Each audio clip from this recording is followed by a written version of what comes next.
Jacob se mit en marche, et s'en alla au pays des fils de l'Orient. Il regarda.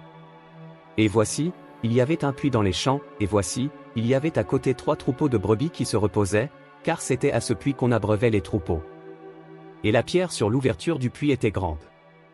Tous les troupeaux se rassemblaient là, on roulait la pierre de dessus l'ouverture du puits, on abreuvait les troupeaux, et l'on remettait la pierre à sa place sur l'ouverture du puits. Jacob dit aux bergers, « Mes frères, d'où êtes-vous » Ils répondirent, « Nous sommes de Charan. » Il leur dit, « Connaissez-vous Laban, fils de Nachor » Ils répondirent, « Nous le connaissons. » Il leur dit, « Est-il en bonne santé » Ils répondirent, « Il est en bonne santé, et voici Rachel, sa fille, qui vient avec le troupeau. » Il dit, « Voici, il est encore grand jour, et il n'est pas temps de rassembler les troupeaux, abreuvez les brebis, puis allez, et faites-les paître. » Ils répondirent, « Nous ne le pouvons pas, jusqu'à ce que tous les troupeaux soient rassemblés, c'est alors qu'on roule la pierre de dessus l'ouverture du puits, et qu'on abreuve les brebis. » Comme il leur parlait encore, survint Rachel avec le troupeau de son père, car elle était bergère. Lorsque Jacob vit Rachel, fille de Laban, frère de sa mère, et le troupeau de Laban, frère de sa mère, il s'approcha, roula la pierre de dessus l'ouverture du puits, et abreuva le troupeau de Laban, frère de sa mère. Et Jacob baisa Rachel, il éleva la voix et pleura. Jacob apprit à Rachel qu'il était parent de son père, qu'il était fils de Rebecca. Et elle courut l'annoncer à son père. Dès que Laban eut entendu parler de Jacob, fils de sa sœur, il courut au-devant de lui, il l'embrassa et le baisa, et il le fit venir dans sa maison. Jacob raconta à Laban toutes ces choses. Et Laban lui dit, « Certainement, tu es mon os et ma chair. » Jacob demeura un mois chez Laban.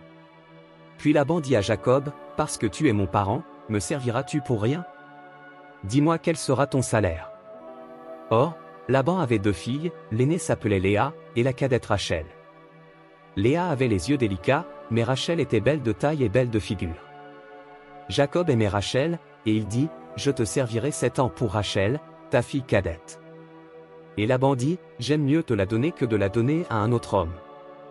Reste chez moi. » Ainsi Jacob servit cette année pour Rachel, et elles furent à ses yeux comme quelques jours, parce qu'il l'aimait.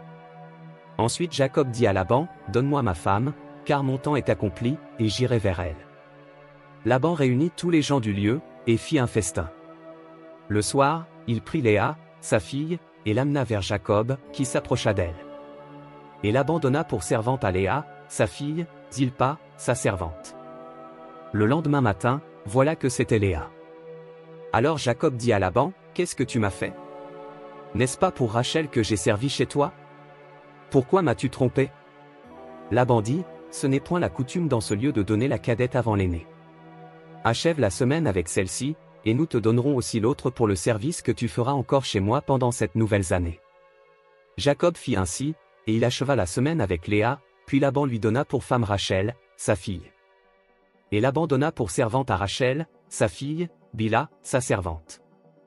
Jacob alla aussi vers Rachel, qu'il aimait plus que Léa, et il servit encore chez Laban pendant cette nouvelle année. L'Éternel vit que Léa n'était pas aimée, et il la rendit féconde, tandis que Rachel était stérile. Léa devint enceinte, et enfanta un fils, à qui elle donna le nom de Ruben, car elle dit, « L'Éternel a vu mon humiliation, et maintenant mon mari m'aimera. » Elle devint encore enceinte, et enfanta un fils, et elle dit, « L'Éternel a entendu que je n'étais pas aimée, et il m'a aussi accordé celui-ci. » Et elle lui donna le nom de Siméon. Elle devint encore enceinte, et enfanta un fils, et elle dit, « Pour cette fois, mon mari s'attachera à moi, car je lui ai enfanté 3 fils. » C'est pourquoi on lui donna le nom de Lévi. Elle devint encore enceinte, et enfanta un fils, et elle dit, « Cette fois, je louerai l'Éternel. » C'est pourquoi elle lui donna le nom de Juda. Et elle cessa d'enfanter.